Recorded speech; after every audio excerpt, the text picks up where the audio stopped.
The story begins in the Kalahari Desert of Africa, where we see Dr. Andrew living with his wife at a Christian missionary. One day, a surgery fails and the patient dies, leaving Andrew heartbroken.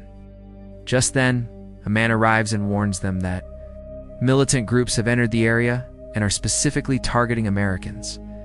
He tells Andrew that the militants know about them and could arrive at any moment. Andrew rushes to his wife, who is teaching local children, and insists they must leave immediately because their lives are in danger, although his wife doesn't want to leave. She wants to continue helping the locals. Andrew convinces her that nothing good can happen here anymore. They say goodbye to the people and leave for the airport. They reach a small remote desert airport where a small plane is waiting. Andrew approaches the pilot and requests a ride. Initially, the pilot refuses, saying the plane is already full. But when Andrew offers him extra money, the pilot agrees to take them along, under the condition that they can't bring their luggage, which will be sent later. Andrew agrees. However, they haven't yet received clearance for takeoff. The pilot bribes an official, and they get the approval. In total, there are 7 people on board, including a friend of Andrew who came to drop him off. They're all headed to another airport from where they can catch a flight back to their country. As the plane flies over the desert, turbulence hits. Everyone panics, but the pilot tries to calm them down, saying it's routine. Suddenly, the engine catches fire and the plane crashes in the middle of the desert. One woman dies in the crash, leaving her husband devastated. Andrew's wife suffers a severe leg injury, with her legs stuck in the wreckage. The pilot warns them that this area is extremely dangerous and home to some of the world's deadliest animals. He says they might not know where the animals are, but the animals definitely know where they are. Once night falls, those predators could attack, so they must leave as soon as possible. A village is located nearby, and if they reach it, they might survive. But Andrew cannot walk away. His wife is injured and unable to move. The others must leave quickly because night brings cooler temperatures and increased predator activity. They first bury the woman who died in the crash to prevent animals from being attracted to her body. Andrew tells his friend that if he reaches the village, he must send help. Then the remaining survivors discuss which direction to take. One man says they should head southeast because the village lies in that direction. However, the pilot insists it's southwest and says he has a gun. Whoever wants to survive should follow him. Before continuing the video, there's a quick reminder. 99% of viewers watch the videos but don't subscribe or like. So please subscribe to the channel and like the video. Now, everyone is forced to follow the pilot and begins walking through the dangerous desert. After several hours, there's still no sign of a village. They are exhausted and parched. Pilot shares the little water he has. They see a cliff and believe that perhaps the village is on the other side. They climb up with great difficulty, only to find more desert stretching as far as the eye can see. No sign of any village. The man who originally suggested heading southeast now snatches the pilot's gun and blames him for leading them the wrong way. He insists on going southeast now. The rest of the group decides to return to the crash site, as it's a safer location. Once there, they plan to choose a new direction. Meanwhile, the man with the gun heads off on his own. Let me know if you'd like this formatted into a video script or summarized further. Here's the English translation of your story segment. They are extremely exhausted, but somehow they manage to reach the crashed plane. However, neither Andrew nor his wife are there. Only blood is splattered all around. They also notice lion claw marks on the plane, realizing the lions must have attacked and killed both Andrew and his wife. Everyone is terrified, knowing that lion might return at any time. They move slightly away from the crash site to ensure their safety. Suddenly, Andrew appears, furious, and grabs the pilot, throwing him to the ground. Shouts in anger, blaming the pilot for everything. He says they are stuck in this desert because of the pilot's greed. He overloaded the plane and filled it with heavy personal belongings, including valuable animal horns, which caused the crash and ultimately led to his wife's death. Andrew tries to attack the pilot, but another man fires a flare gun into the air to stop him and tells him to move away. They all realize the pilot was indeed smuggling extremely valuable animal horns and parts. Andrew, devastated by his wife's death, buries the remaining parts of her body, tells "Another man? I should have tried harder." The man replies, "You can't fight a lion. Her death was fate. Don't blame yourself." As night begins to fall, the predators start emerging. They hear lions roaring nearby. The pilot says, "Only **3. People *** can survive because the cockpit of the plane is still intact, but can only fit 3 people. There are 4 of them in total.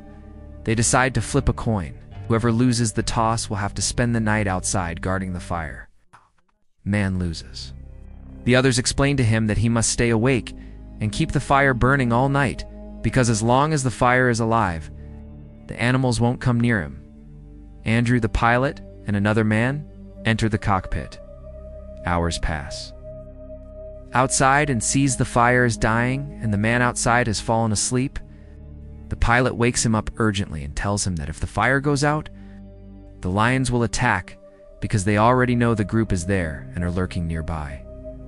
The man wakes up and revives the fire. The pilot returns inside. Meanwhile, we see their 4th companion, the one who had gone alone, toward the village with a gun.